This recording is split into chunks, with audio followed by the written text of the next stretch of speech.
Welcome home. We are WNST, AM 1570, Taos, Baltimore. We are Baltimore positive, and we positively have a new manager. I am out in Las Vegas for all things the Maryland party. Luke Jones is back in Maryland for all things the firing Brandon Hyde party. Luke, I'm out here at an event with all Baltimore people, all Maryland people, and it's so funny how people, and I was wearing my orange Oriole Aparicio jersey from the 70s, and how many people grab me and they're like, hey, come talk to you. And they whisper at me, what do you think of the firing? I mean, what do you really think?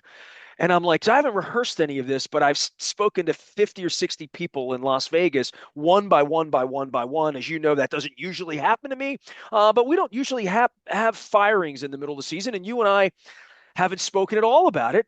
You had a Saturday that was a family day for you in the morning. They do like you're as shocked as I'm shocked, but this feels like scapegoating to me. I don't know where you're going to go with it. I just they still stunk after the firing. They're still going to stink. They stink. Maybe it's the right thing in the long term, but I have no evaluation for this that doesn't include the players. Well, I'd say this, and I sat there on Sunday afternoon, and we can get into details of the game at some point if we want. I mean, how much does it even matter at this stage? But as it was a beautiful Sunday afternoon in downtown Baltimore, a beautiful day at Camden Yards, what thought struck me after getting over the initial disappointment and the human element for anyone who loses their job and as much blood, sweat, and tears as Brandon Hyde poured into this and how many lousy years that he managed bad baseball teams.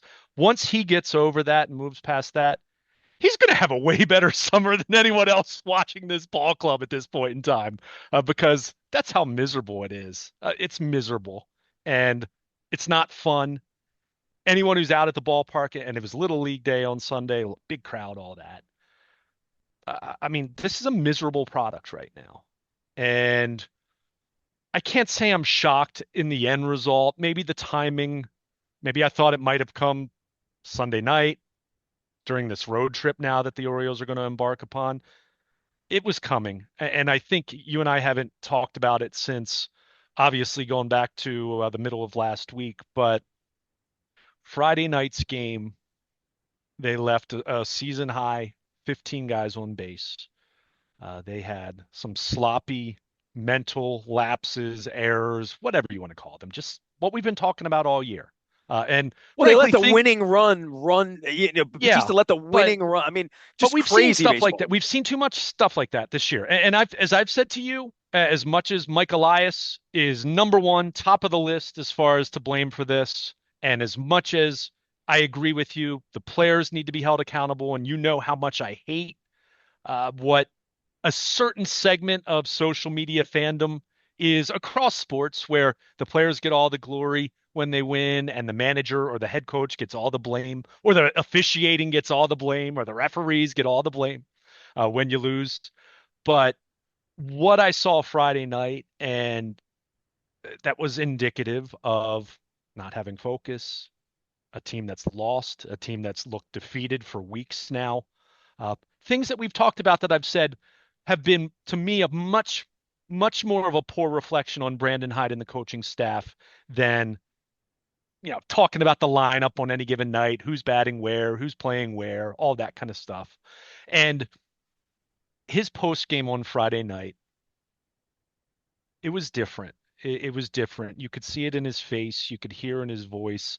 And I'm not suggesting that he had just walked in from Mike Elias telling him you're fired or anything like that. I think it was much more of a revelation for him that the end was coming and that this wasn't getting better. And he's been around long enough to know. I mean, way back when he filled in as an interim manager for a game, I believe. I'm trying off the top of my head. I'm pretty sure, unless I have the details wrong on that. But he's been around baseball long enough and has been around managers being fired, coaches being fired, all that kind of stuff. And I think Friday night it was much more of a it's happening at some point. This isn't turning around. This isn't getting better. Again, I'm not going to sit here and say that I knew it was going to come the next day because As you already alluded to, I had a family party on Saturday. The news came so late and so close to clubhouse availability that me making the 45-minute drive from southern Pennsylvania, I would not have made it in time. And by the way, and I feel like I don't want to bury the lead here too much because, as I said, Mike Elias is at the top of the list. There were lots of people that answered questions over the weekend about Brandon Hyde being fired.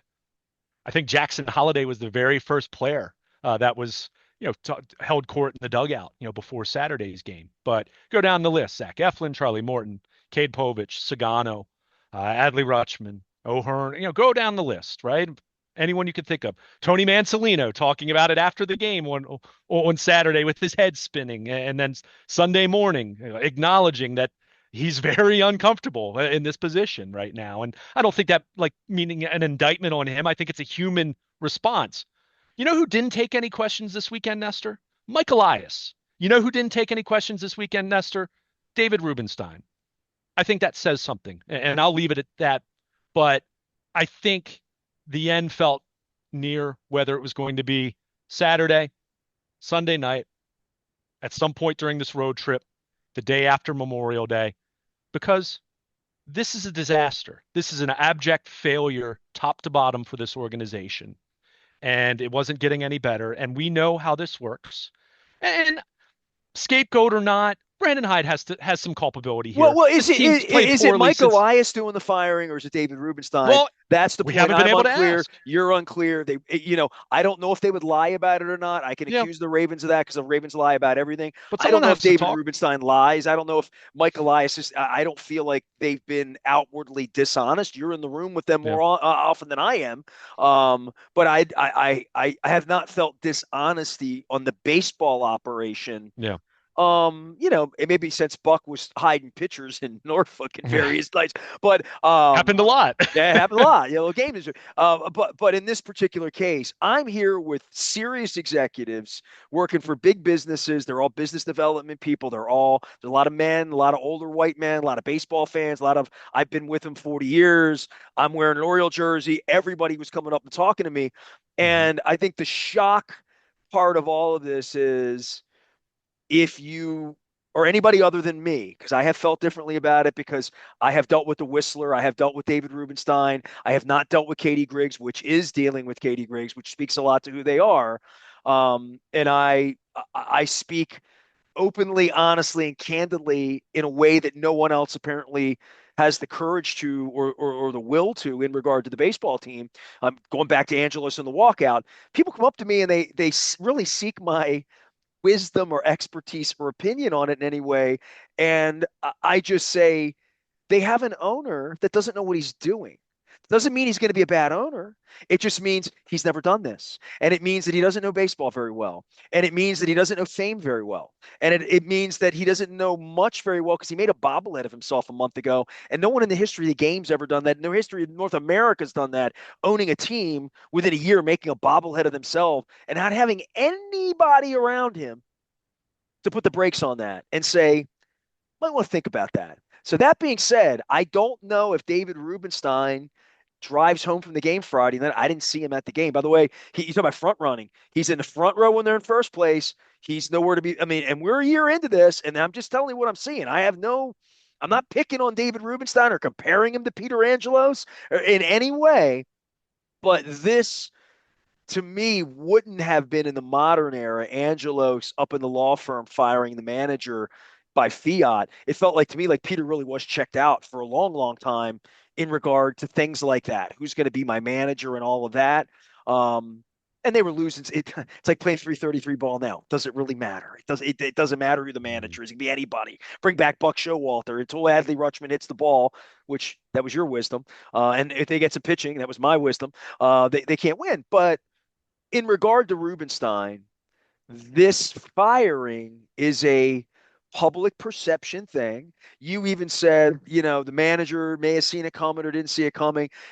When people have asked me about it, I'm like, this is the way they do this in the industry. It's the way it's always been. Team goes into a tailspin, you fire the manager. Then you wake them up. It's a wake up call for him. Wait, all of that old jargon, Yeah. scratch your jock strap type talk. But I also know this rarely changes anything. Now, there have been managers that It come in and can, it it can, can. but plenty of times it doesn't. Yeah, Right. and I guess for me, this is about the new ownership, and I think the look in the eyes that I had from people. And man, I'm telling you, I had 50, 60 conversations within a day because he got fired. I was in the air. I landed in Las Vegas. There were people on my flight asking me about it, right? Because the flight came from Baltimore. Um, the notion that the franchise was in a great place, heading in a great place, feeling like a great place. Angelos is dead. John Angelos is gone. There's a new guy. He loves Baltimore and the Magna Carta, and he's knighted by Joe Biden, and he's a great guy, and he's here for Baltimore. And the baseball's perfect. They have Mike Elias. He's a genius. Brandon Hyde. They have all these great young players, and now it's fallen apart so quickly Yeah. that people are reaching and talking to me in some serious tones. I don't remember. I've had more baseball conversations in the last 48 hours than I have had in years and years and years and years. And no, and I tell you what, you know who loves this? Justin Tucker and Chad Steele and the Ravens, because nobody's talking to me about the Ravens at all, at all. It was all Brandon Hyde, it was all that. But once this goes away, and I'll share this little pearl with you because we lost Phil Jackman last year. And you remember not well because you were four, the swoon of 1988. And in 1988, they lost 21 games in a row. And I'll never forget this. I am 20 years old. I'm with Phil Jackman. It was this time of the year, right? Like it was early May, late April. And as you know, Jackman and I were hockey buddies. And we used to get in the car and go down to Caps playoff games back in that era. And I remember him saying to me when they were like 0 and 13, 0 and 15. They hadn't set any records. It was just sort of snotty. It was like they're 0 and 12, right? It's bad. Jackman said to me, and I'm going to use the language that only Phil Jackman could use with his Worcester accent. They're hoss shit when they're 0 and 12, and they'll be 0 and something, but no one gives a damn about a 3 and 23 team, and then it's Hmm. over with forever. And I'm like, that's the story. The story is the firing happened and it's all a Hmm. big thing or whatever. And now they are going to while away in obscurity and they're going to go right back to where they were when Peter owned the team, which is you and I are going to watch them, maybe, and we're going to talk about them. Most people aren't going to watch them. I'm Yeah. not going to have 3 weeks from now, people aren't going to be coming up to me and saying, "How's that Tony Manzolino working?" Correct. Or "How's that David Rubenstein thing working out?" And I'm just saying, they have a new owner, and all of this hope, all of the promise, all the Cal Ripken behind home plate, all of that inertia, all of that momentum that they had sort of built up. It's just all over with, and now we're just talking about a really bad baseball team, the way Phil Jackman said. Yeah, I agree with you completely. I mean, short of the scenario where, for and I don't think there were too many people left at this point in time. Look, every coach, every manager, everyone has their detractors, right? I mean, there are still people that don't believe in Lamar Jackson as one of the very best football players on the planet, regardless of still needing to break through in January. I mean, the record, the track record, the body of work in the regular season speaks for itself, right? But you'll still find people on the internet who sound insane at this point in time, or worse things than that, quite frankly. But even if you were the biggest Brandon Hyde critic, short of this team winning 12 or 13 as soon as they fire him, you're right. It all goes, and we saw how it looked. Kyle Gibson couldn't get out of the first inning on Saturday, and Zach Eflin has his worst start as an Oriole on Sunday. And it's like, can't blame Brandon Hyde for either of those things. And again, I say that fully acknowledging that I think a move had to be made because this team wasn't responding. But that said, Well, that would be the your fan speak. What you just said, a move had to be made. A move had. well, I That's mean, the baseball speak. I don't think That it's that just fan speak. But that's I mean, baseball speak. That well, is that's the way sure, it's handled, sure, right? but And that is the way the business works. yeah, But it doesn't fix things. I mean, It is window dressing, truly. there are times when it's fixed things, but I think a lot of those times are when a club has a deficiency or a club's going through a rough patch in the sense of maybe you're losing a lot of one-run games. Maybe, I mean, this is just, I've said this to you a couple times. I've talked about this with people in my life who aren't even big baseball fans. I don't say this to be dramatic or over the top. I've been troubled by this baseball team. And what I mean by that is I've watched baseball my whole life. I like to think I know a little bit about it. I don't know more than everyone else. Let's be clear. But I like to think I know a little bit about it. And I've covered a lot of baseball. I've watched the Orioles from the time I was 2 years old. From probably 1990-ish is when I, for as much as a 7-year-old can, started thinking about it in an intellectual way. I was the kid that read baseball almanacs over and over because you didn't have the internet to, you memorize stats and you learn the history that way. But I've said this, and I've even had other people in my life older than me, people that have watched the Orioles their entire lives. I've never seen anything like this in terms of, look, I get the injuries. I get the concerns about where the pitching was on paper. But for this to be as a colossal failure as it's been across the board, this team, If on other than March 20, when we went to other, Toronto, if you would have told me they're firing Brandon Hyde would be in last place on I would have been freaking Saturday, shocked. I would have I would have bet said you're anything I nuts. had that that was not Yeah. going to happen. Now, Impossible. if knowing the injuries that they've had, if they were a game or two under 500 right now, I'd buy that. If you told me the script in that way, but for this season to be over before Memorial Day, and it's over now. It's over. They're 15 and 30. It's over. This team, regardless of what we thought about its reputation on paper and its talent and its potential on paper, how we perceived it to be, Well, not in you. The terms, gambling public was 89 right, win. I mean, sure, no the question. world thought 90 No wins, right? question. Yeah.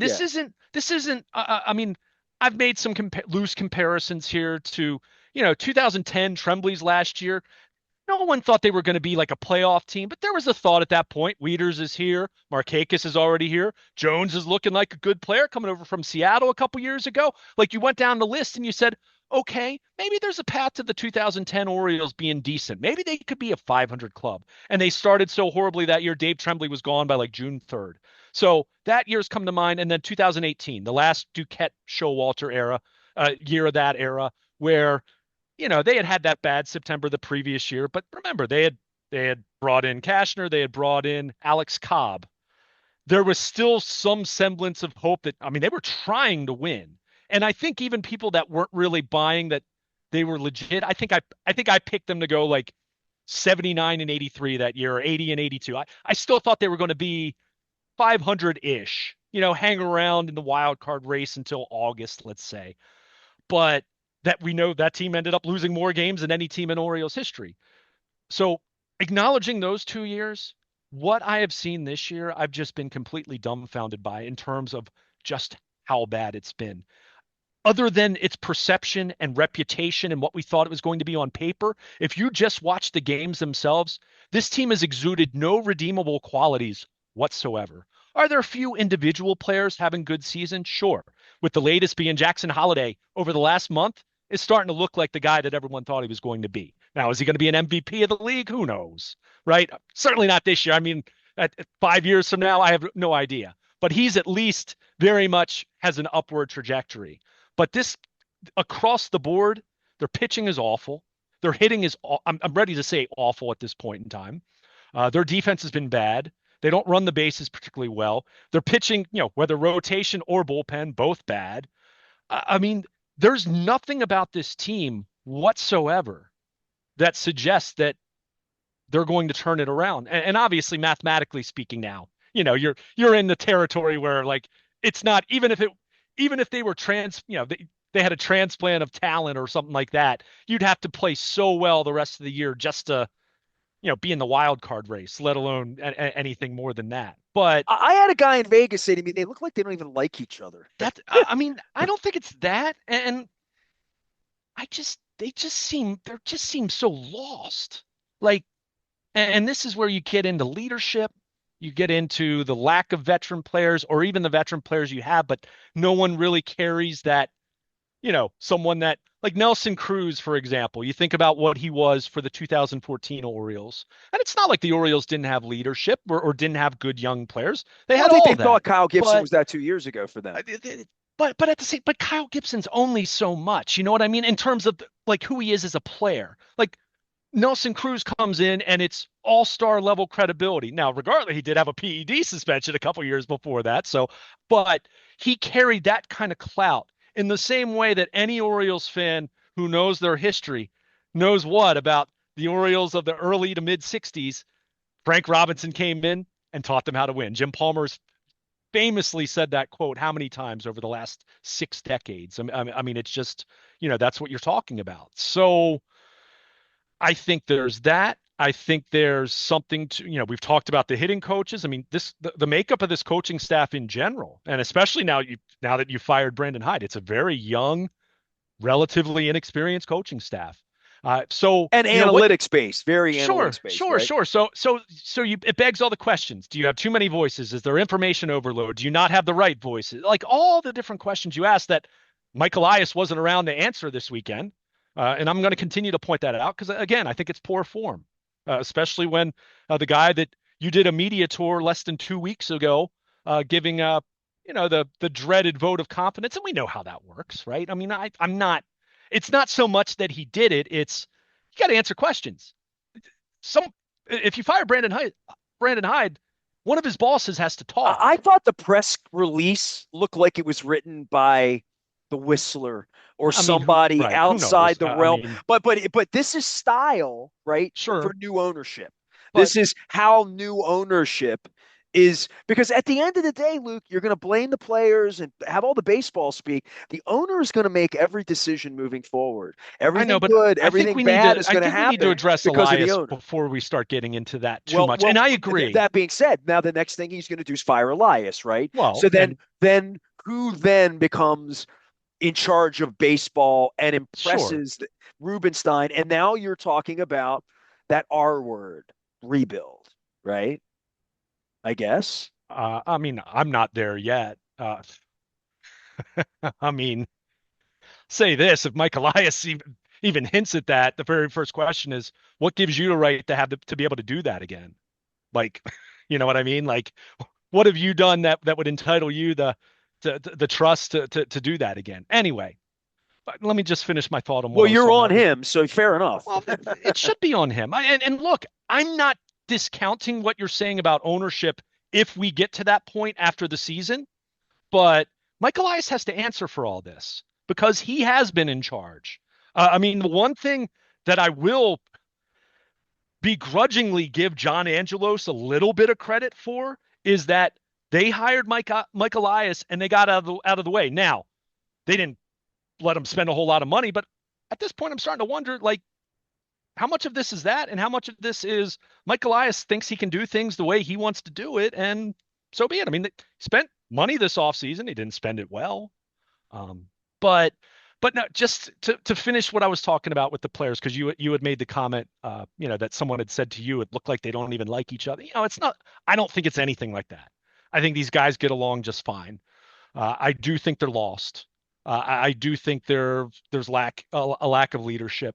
I do think what's become crystallized for me that has been talked about at various times over the last couple of years, going back to when they were swept by the Rangers two Octobers ago, is I think it's become very painfully obvious that they've relied way too heavily on their young core. And that's not to give those guys a pass. Let me be clear on that because ultimately, all those guys take blame for this too. Those guys are they don't get a pass. They're not absolved here because as I pointed out, Adley Rutschman's 27 years old. Jackson Holiday, I'll give the little more of grace to, meaning he's still within his first full season as a major leaguer, and he's 21 years Well, old. Adley Rutschman's not in the prime of his career. I don't know what the prime's going to be, right? That's what I'm saying, right? And that's why going back to the second half of last year, you've heard my urgency and concern as far as why Adley Rutschman has looked the way he has now for going on 11 months of real time.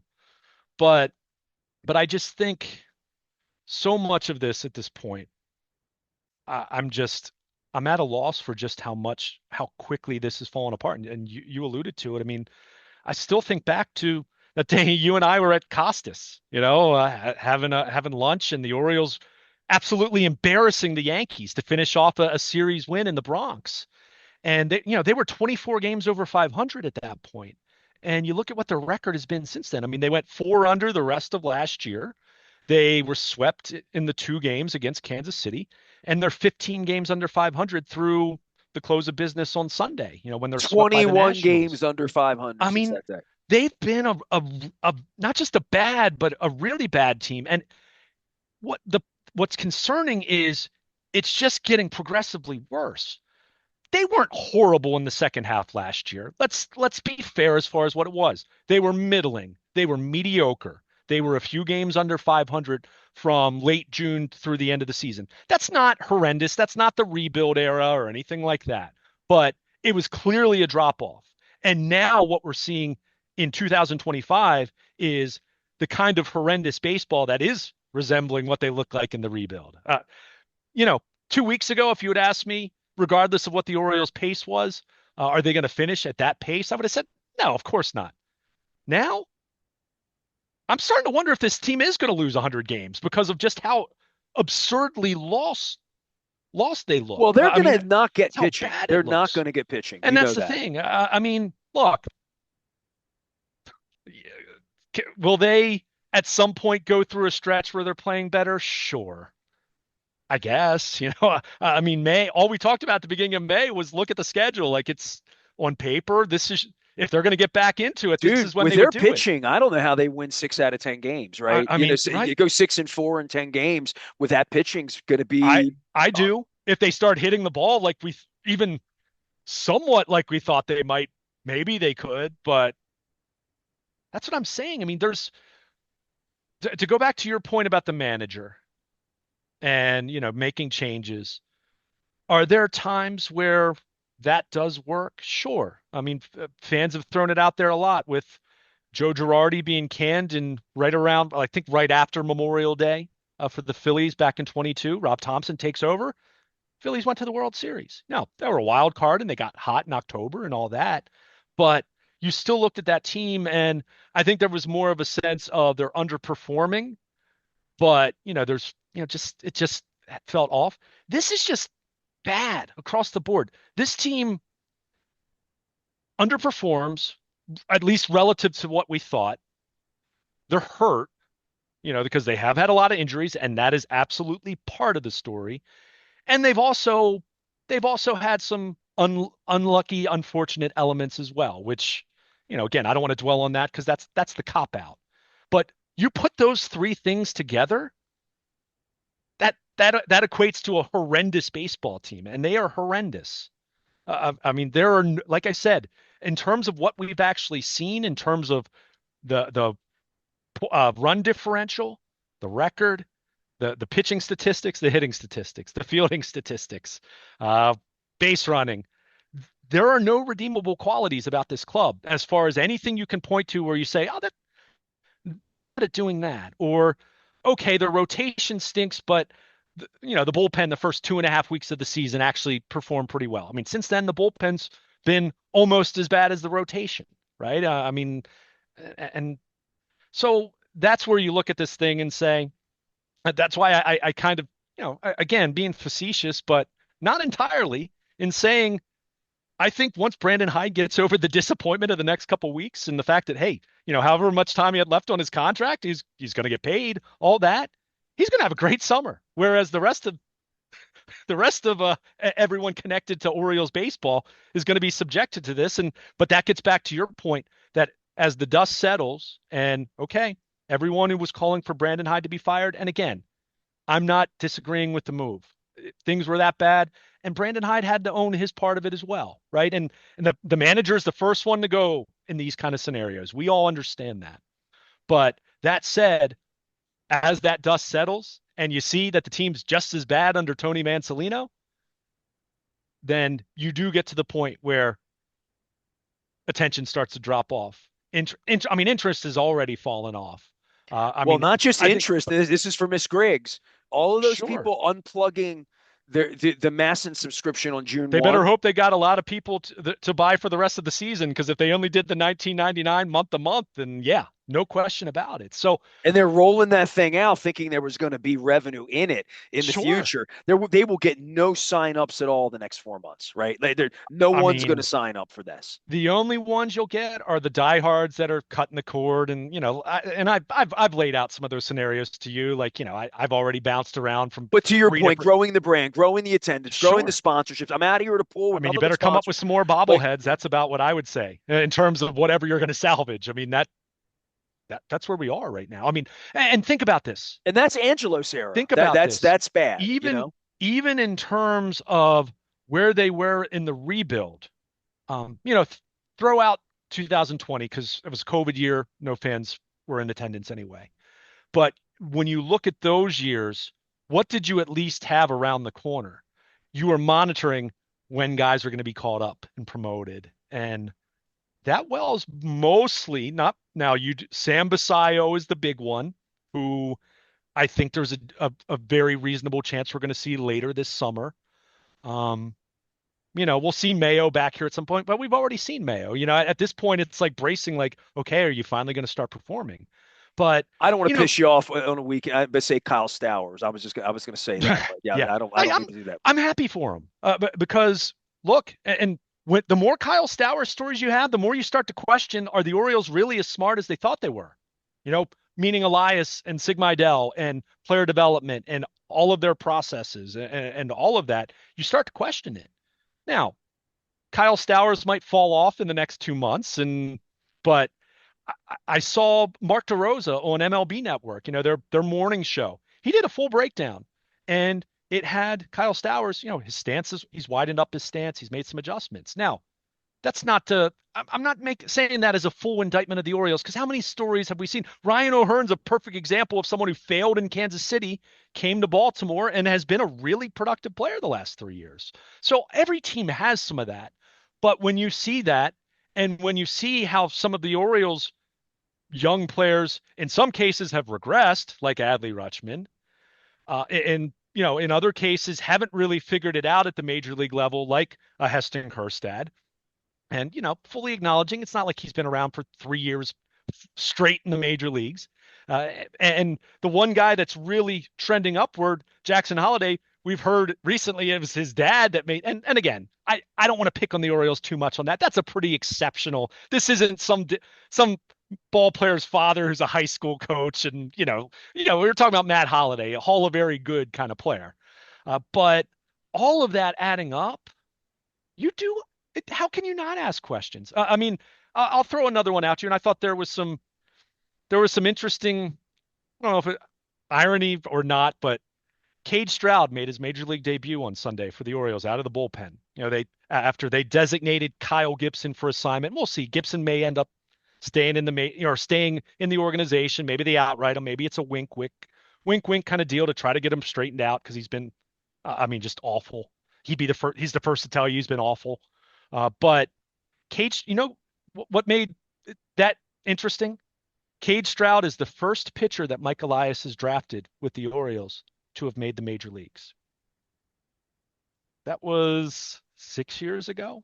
Now, we all know that they haven't emphasized pitching, but Well, now you you have to know, question whether that was a good idea or not. well, there's that, and I mean, I would also look at, I mean, even when you look at, and it's not like they don't have their success stories. I mean, they developed Kyle Bradish, right? I mean, Kyle Bradish was the top piece they acquired in the Dylan Bundy trade. And, it's not like he was in AAA at that point. They developed him. So again, it's not like it's an utter failure across the board. But when you go through a calendar year like the Orioles are approaching, coming up on, 11 months, since they were at their best last year, how can you not start to poke holes in all this and start to question all of this and start to really wonder about this? I mean, I've said this to you. I mean, I've said it from a building standpoint, from a development standpoint, from a, all of that, the rebuild part of the Mike Elias era. I mean, they won 101 games 2 years ago. I mean, how can you say it wasn't a successful rebuild? But from that point on, I think the kindest way you could put it is underwhelming.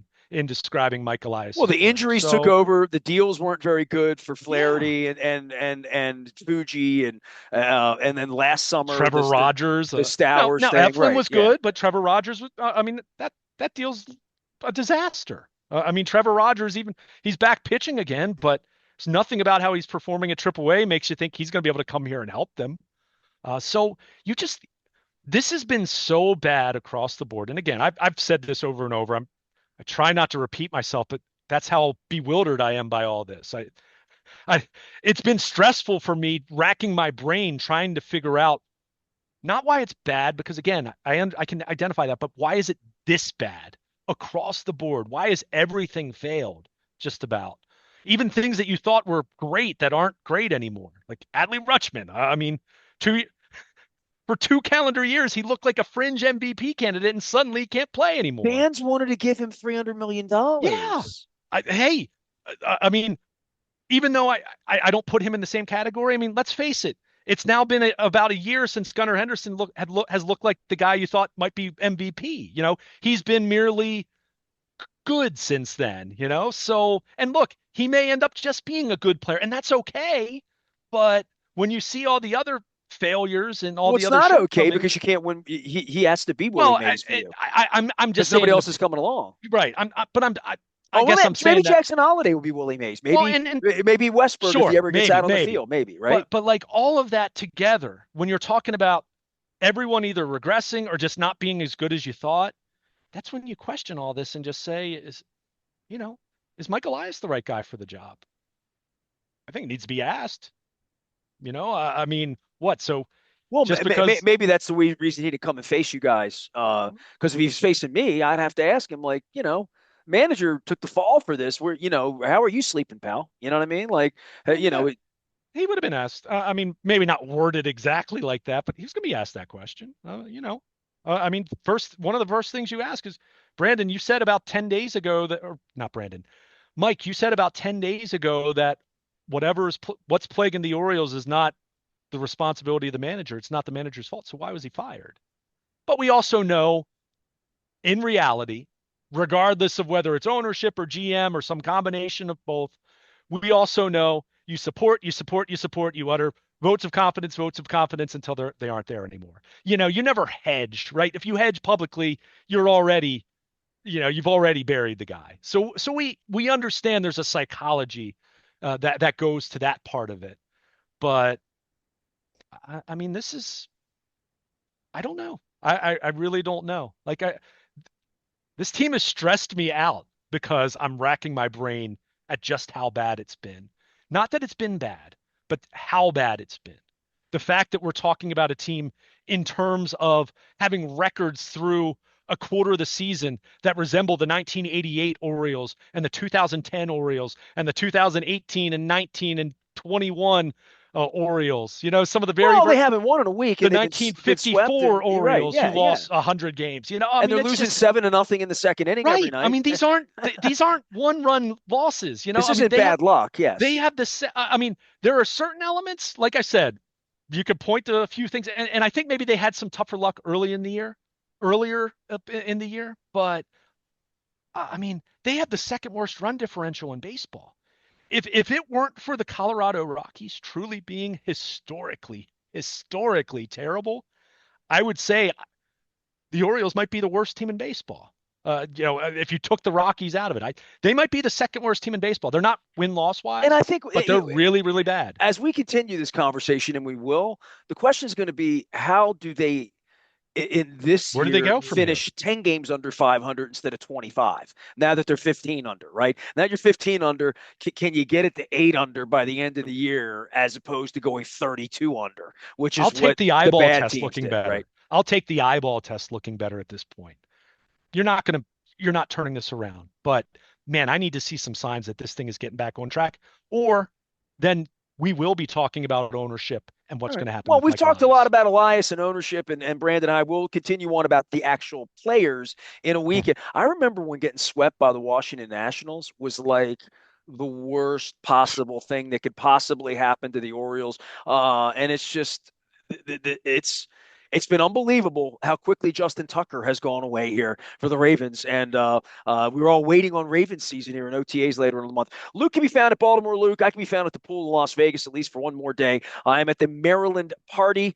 Big appreciation to Howard Perlow and his whole group at Residential Title for inviting us out, as well as Bill Cole and Cole Roofing and Gordian Energy for sending me to Las Vegas. I had an equipment failure in actually a power failure in Las Vegas. So we will not hear poolside chats, but all the guests are going to be coming on, including Brooke Learman and Brandon Scott, and a whole bunch of other people that I've run into out here in Las Vegas. We're going to continue the baseball conversation as we continue the week. It is certainly not the direction we thought we were going to be talking about a last place baseball team and a fired manager. He's Luke. I'm Nestor. We are WNST, AM 1570, Towson, Baltimore, and we never stop talking Baltimore positive.